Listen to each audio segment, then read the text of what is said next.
Howdy, people. I'm back from vacation. Hey, I'm going to talk with my friend KJ today a little bit about harmony and how you can learn a little bit about harmony using your guitar. Um, it's really good to learn some keyboard playing, but there's a lot we can do on the guitar, particularly with simpler harmonies. So I think we'll start with that. So stuff you can practice on the guitar and also stuff that you can learn towards learning to sing harmony and learning to improvise through chord changes. Okay, so let's see if the cameras are working today. And oh, hey, look, there's a guitar. And yeah, there's a guitar. And there's my right hand. And maybe we'll put some light on the subject. Okay, fine. Groovy. So hey, what I want to talk about today, and maybe we'll mostly need the right hand, but what I should say is to do this stuff, you actually want to do mostly finger style, so that you can have one finger play one string, and then index, middle, ring each play a string a piece. And you don't have to need fancy technique, although it's good to learn that. But the idea is that we want to be able to select parts. Because harmony,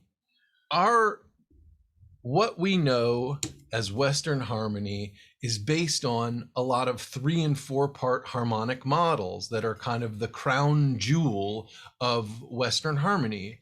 And as little as like 500 years ago, we didn't have names for individual chords. We just had things that monks sang together and sounded good. And it was much later that we arrived and said, oh, hey, that's this chord and that's that chord. So I'll show you what I mean on the guitar. So here we go. Let's even do a little bit like that. Maybe I only need the right hand for now. So here's a, let's try that. Okay, so here's an A chord, a little more light. So I'm playing just your open A chord. And I'm going to do 1, 4, and 5. Like so. And so a long time ago, we didn't have names for these chords, this one, this A chord and this D chord and this E chord. You just had 4 monks singing. And so Joseph would sing this note, and Larry would sing this note, and Mo would sing this note, and Curly would sing that note. You'd have these 4, mostly dudes probably, but not just. We're talking long time ago, okay? So, and then what would happen is that Joseph, Larry, Mo, and Curly. So let's say Joseph is running the show. Highly unlikely, but anyway. Joseph would say, okay, Larry, you stay where you are, and Mo, you go up 1, and Curly, you go up 1. And they would go, and the Lord said it was good. And they would move to this other place. They didn't have a name for that place, but they just knew that, oh, okay, Joseph was here and Joseph was going to go up. He actually would go down, but we'll get into that later. To this, I'm going to go to that open. Joseph would go from the open A string to the open D string, and Larry would stay right in the same place, 2nd fret of the G string, and Mo would go up 1, and Curly would go up 1. And then the Lord said it was good, and they would return. Right? And it is in those individual melodies that make up the chord change that we discovered harmony and chord changes, because first we were interested in polyphony. And the thing is that if you want to learn your harmony, it's still really good to study this polyphony. So a good thing to do is sing each of Joseph and Larry and Mo and Curly's parts.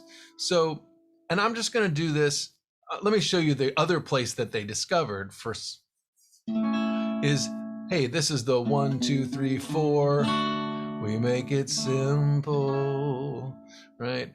4 chord, amen. And then we have this 1, 2, 3, 4, 5, the E chord, 5 chord. The other place they discovered. And that movement was like, Joseph was like, oh, hey, Larry, you go down 1. Mo, you go down 1. And Curly, you stay where you are. So these 3 notes went to those 3 notes. So you hear, this is why I said, hey, let's look at the right hand. We're going to do A, E. And actually, I recommend doing with these fingers so that you can play Joseph's part with the thumb, right? There's your 4 chord. Can I bring this any closer? Maybe. There we go.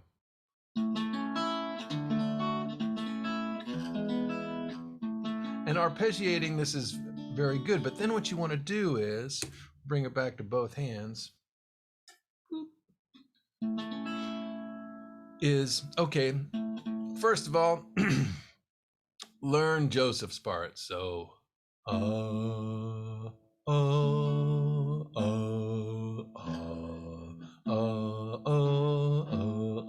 and maybe you want to sing that up an octave if that's better for you, and that's fine. But just sing along with that. And then while you're doing that, just play these 3 parts.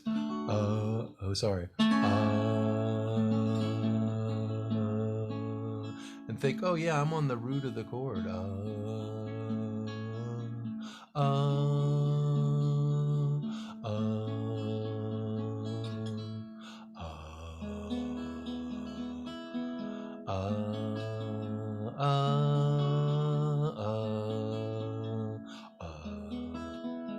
And then, so what I was doing, I was singing Joseph's part and I was playing Larry, Mo, and Curly.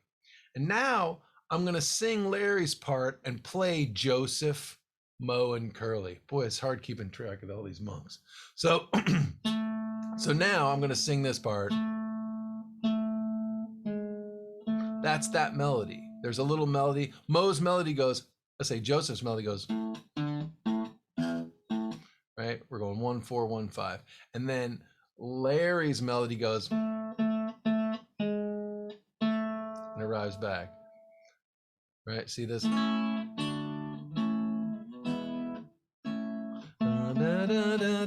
So there's Larry. Yep, Larry. So now I'm just gonna play these top 2 strings up here.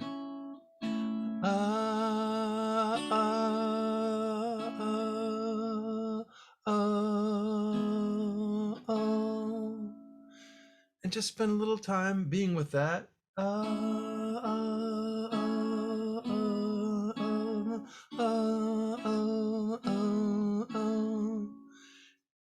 Get that together, then learn Mo's part. Mo's got the interesting part because Mo goes, wait, now I gotta, this is funky.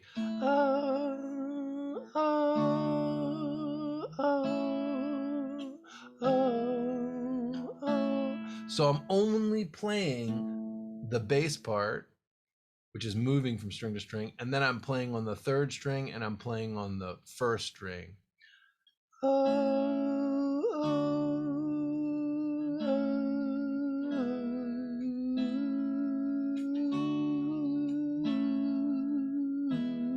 And then finally, practice Curly's part, which Curly's part goes.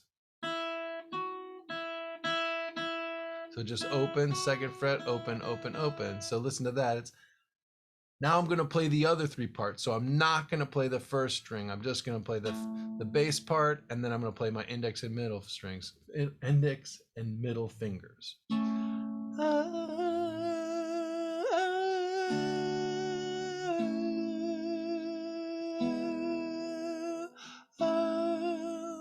I'll do that again.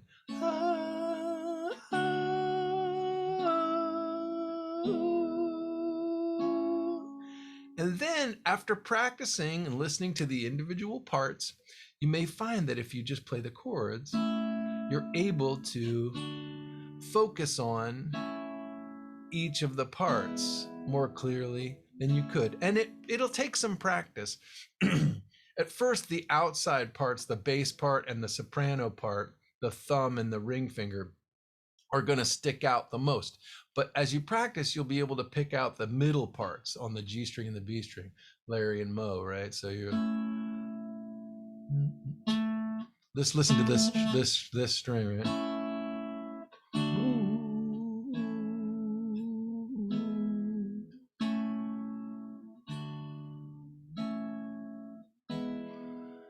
Right? And then on the B string, same thing, listen to this string.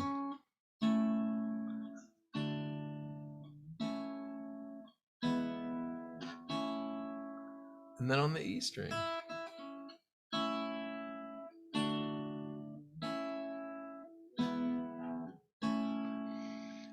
And then what the practice is to do that so that you internalize them, so that you can successfully just pick them out without really working too hard or thinking too hard. And then there's just a number of different models. So that's one particular chord model. We did from 1 to 4 to 1 to 5. In the key of A, it's A, D, A, E. Some folks call this the ping pong cadence. I call it the Buddy Holly because it's like the end of every Buddy Holly song. But it's a really good practice. And then there's just various models to learn. You could learn 1, 4, 5, 1, and then you can learn other chords than 1, 4, and 5. Okay, that's your little harmony 20 minutes for today.